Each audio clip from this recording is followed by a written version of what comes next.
बारामती तालुक्यातील हे 22 गावामधील हे एक दुष्काळी गाव आहे बाबुर्डे. दुष्काळी पट्ट्यात ओळखलं जाणारं हे गाव म्हणून एक सायंबाची वाडी आहे. इथं जी काही शेतीवाडी जी काय चालायची ती पावसाच्या ज्या सर्वसाधारण आहे. भिलारवाडी गाव हे बारामती तालुक्यापासून साधारण 15 ते 20 किलोमीटरच्या अंतरावरती पश्चिम साईडला आहे आणि पाण्याचं खूप दुर्भिक्ष असतं. इथं टँकरच असतो सारखा इथे चालू. मासावडी गावाला तोंडाला आलेले पीक हे हातातून निघून जात होतं. तळ्याला पाणी नव्हते अजिबात, म्हणजे गाळ साचलेला होता. त्याच्यामुळे ते आम्हाला खोलीकरण करावं लागलं. आपल्या शेतकऱ्यांना म्हणजे पाणी नाही. बारामतीचे नाम फाउंडेशनचे गणेश थोरात म्हणून काम बघतात. त्यांच्याकडे गेल्यानंतर त्यांनी साधारण 8 दिवसात आम्हाला मशीन उपलब्ध करून दिलं. जून 2022 मध्ये या कामास सुरुवात झाली. साधारणतः हे काम 15 दिवस चाललं.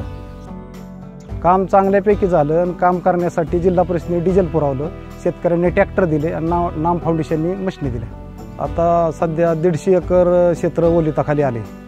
साधारण आमचा कासाविजन तलाव ते लांडी पिपळीचा तलाव हे साधारण 1-1.5 किलोमीटरचं जे अंतर आहे, ह्याच्यामध्ये जे ओढा आहे, ओढ्याचा पूर्णपणे गाळ नाम फाउंडेशनच्या माध्यमातून काढला गेला. जे वॉटर सप्लायचं आमचं जे पाणी पुरवठ्याची विहीर आहे त्या बाजूच्या तलावातील गाळ मशीनच्या माध्यमातून काढला गेला. नाम फाउंडेशनची मशीन 1 ते 1.5 महिना होती, त्याच्यातून हे काम सर्व केलेलं आहे. आता साठून राहिलेलं आहे बऱ्यापैकी पाणी, त्यामुळे उन्हाळा आमचा ह्या पाण्यावरती चांगला निघेल, पावसाळ्यापर्यंत हे पाणी टिकेल.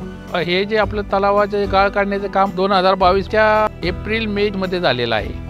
काम चालू असल्या वेळेस 2 एकर शेतीमध्ये इथला असणारा गाळ भरला गेला. त्याच्यामुळं आमचं जे माळरान शेती होती त्याचं बागायत शेतीमध्ये रूपांतर झालं आणि ते चांगल्या प्रमाणात पिकत आहे गाळामुळं.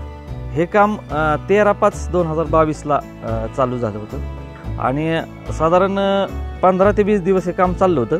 शेवटी पाटबंधारे विभागाच्या जिल्हा परिषदच्या विभागाने आपल्याला इथं डिझेलचा पुरवठा केला आणि मशिनरीत आपल्या नाम फाउंडेशनच्याकडून आम्हाला मोफतच मिळाले होते. त्यामुळे नाम फाउंडेशनचा आम्हाला इतक्या प्रमाणात फायदा झाला की आता विहिरी फुल आहेत. त्याच्यामुळं आम्हाला आता शेतीत म्हणजे चांगलं पैसे पाणी मिळू लागलं. हे कर्ज पाणी फेटेल मग शेतीच्या पैशावर. इन्कम म्हणजे आता आधी एकाच पिकावर गप बसावं लागायचं, आता 2-2, 3-3 पिकं निघायला लागली. कोथिंबीरचं पीक निघून आता भेंडीचं चाललंय. भेंडी निघून आता गुरांची मका बी होऊ शकते. 3-3 पिकं होऊ शकतात, म्हणजे फायदा टिबल झाला. ही सगळी रानं नाम फाउंडेशनच्या मशिनरीने भरून दिलेल्या मातीतच तयार झालेली आहेत आणि सोन्यासारखी पिकं तिथं आलेली आहेत. आता मका आहे, ज्वारी आहे.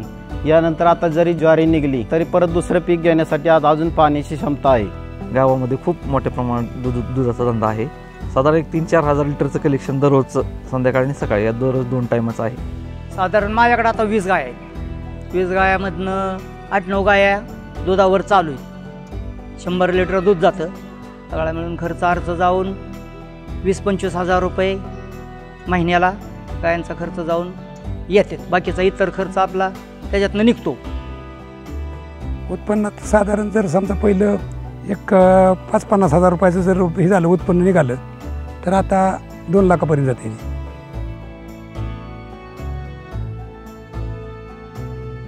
गेल्या 1-2 वर्षापूर्वी पाणी नसायचं, त्यामुळे तरुण वर्ग हा शेतीकडे कधी वळत नव्हता. परंतु नाम फाउंडेशनने काम केल्यानंतर तरुण वर्ग सुद्धा या ठिकाणी शेतीकडे जास्त प्रमाणात वळू लागला. आता शेतीचं उत्पन्न वाढल्यामुळं मुलं शिकवायला बी काय अडचण येत नाही. मुलाबाळांची लग्न वगैरे आता होतात. नाहीतर ह्याच्या अगोदर बिकट परिस्थिती, दवाखान्यात पडलं तरी एखाद्या कोणी उसनं पैसे घ्यायचे, जायचं दवाखान्यात, अशी परिस्थिती होती. आता कोणाला मागायची गरज नाही, सगळे व्यवस्थित चालते. मी नाम फाउंडेशनचे व नाना पाटेकरजी साहेब व मकरंद जानसपुरे साहेब यांचं मनापासून धन्यवाद करतो की त्यांच्यामुळे हा एवढा मोठा बदल घडलेला आहे.